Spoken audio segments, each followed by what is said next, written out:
Good morning, everyone.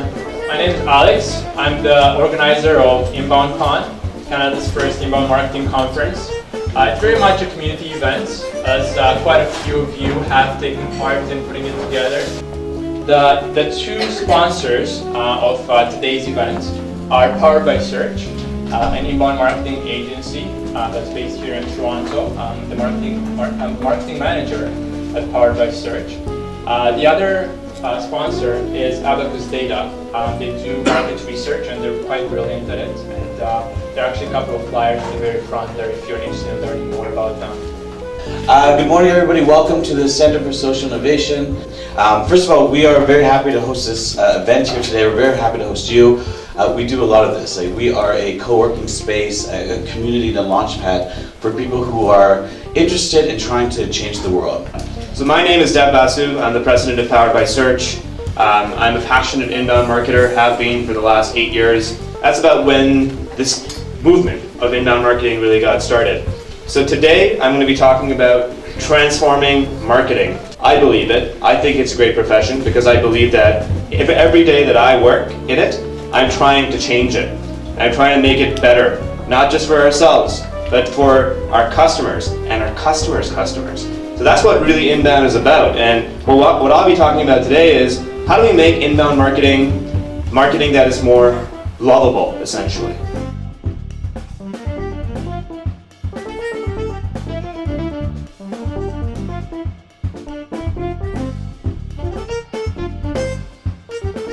Sure.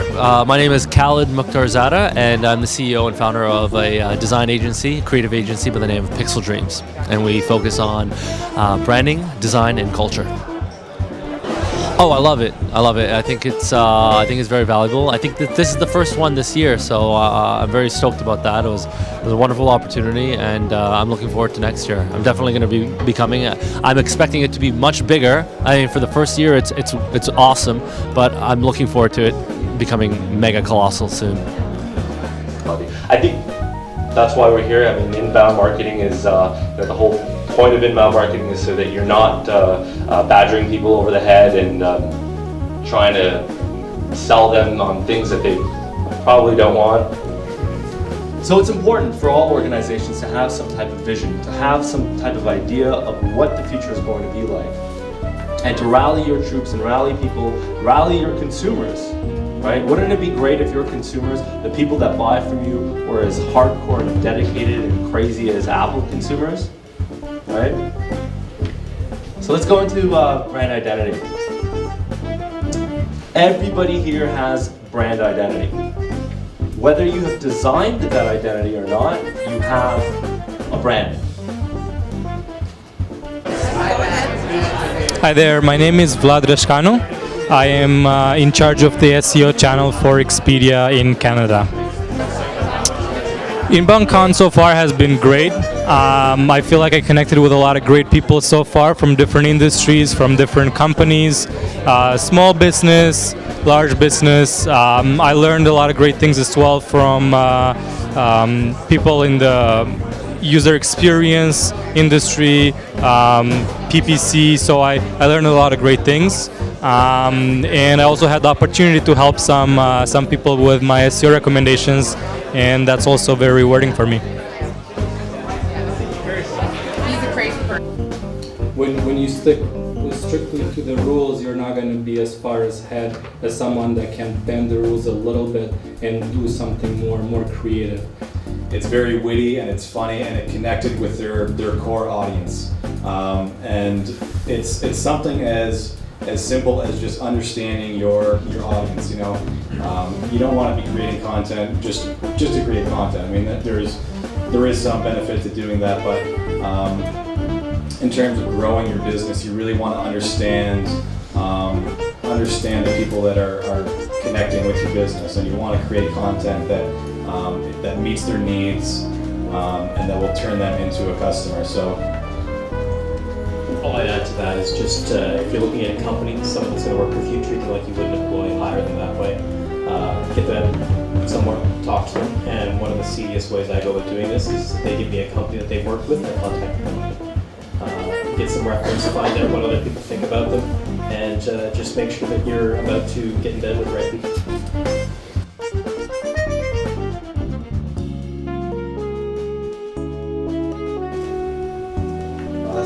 For me, I would say the PPC funnel, there's always a lot of products and always a lot of new listings that are coming out too. So number one, just being aware, just checking out the search engine websites to see what are the new products that can go out there and help you.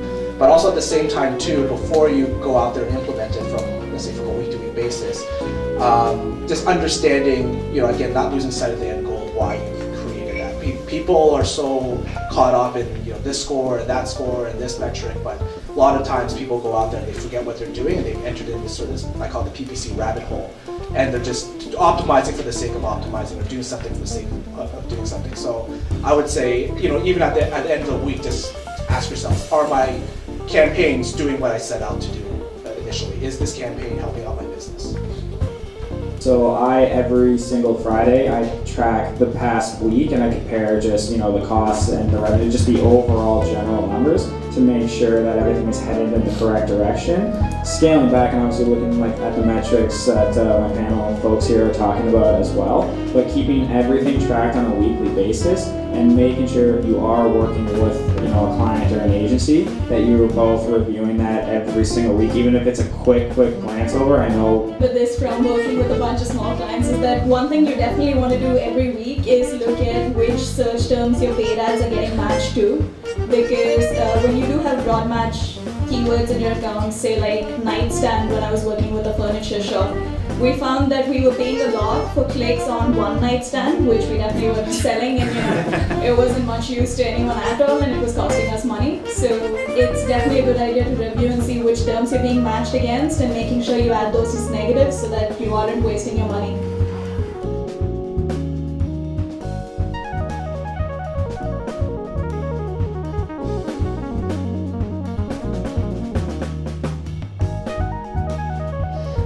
User experience, in my point of view, in an online base, it's when the user comes to online and try to experience anything that is on your page.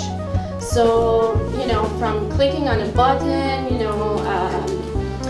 getting user data information, which goes to the analytics department, or even like collaborating with the IT department, everything could be, goes to the user experience category.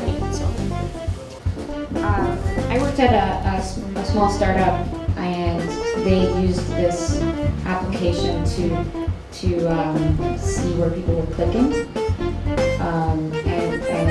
so yeah, they tracked clicks on the page, and it was differentiated by color, so you could see where people were clicking a lot, and many ways of breaking that down. So it gives you a lot of good insight, and you can also do A/B testing. We actually do a lot of A/B testing, which means you kind of throw a feature out to a certain segment of people, and you keep the old version for some other people, and then you see how, or you kind of spread out different kinds of designs to different segments of people, and you see how they respond to it, and then you take that data and feedback. You want to put yourself in not only their shoes, but their consumer shoes. So you put your consumer hat on and you say, if I was your consumer, this is what I would be looking for. This is what would make me convert. You want to use your own understanding of your own psychology to try to help your clients see through their customers, because maybe they don't always understand that. They might have goals for profit, but to understand users is very important, because when you do that, the profits happen automatically.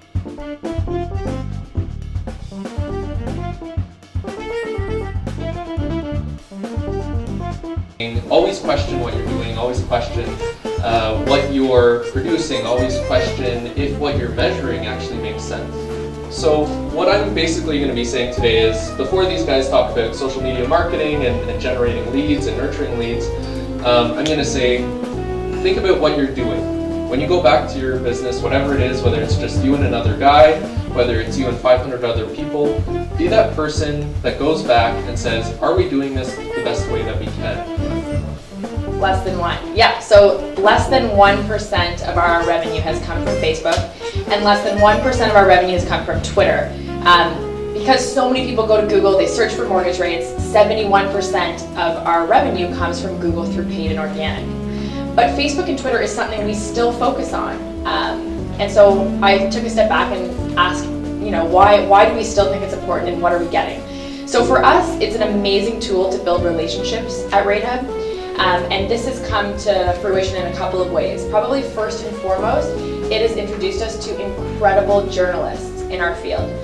Yeah, I think I never look at it as social media marketing or a social product or anything. I think Alyssa said it best. Like, social media is a tool you can apply. So I'll just give a rundown of ways that social media is driving some of the projects we're doing for our clients forward. A great example is we've got a team of data scientists at Bean Oceans that are working on a number of our different applications. And so one thing we do is, obviously, if you're looking at a mobile application, be it like the Score mobile or to like a Globe and Mail or any one of those apps, quite often they'll have an option to sign in with Facebook, sign in with Twitter, sign in with LinkedIn. Well, when you get that sign in, you get access to data. And so what we're doing in a number of our applications is using that social media data to actually profile what this user looks like and then model them against current users. So if you're...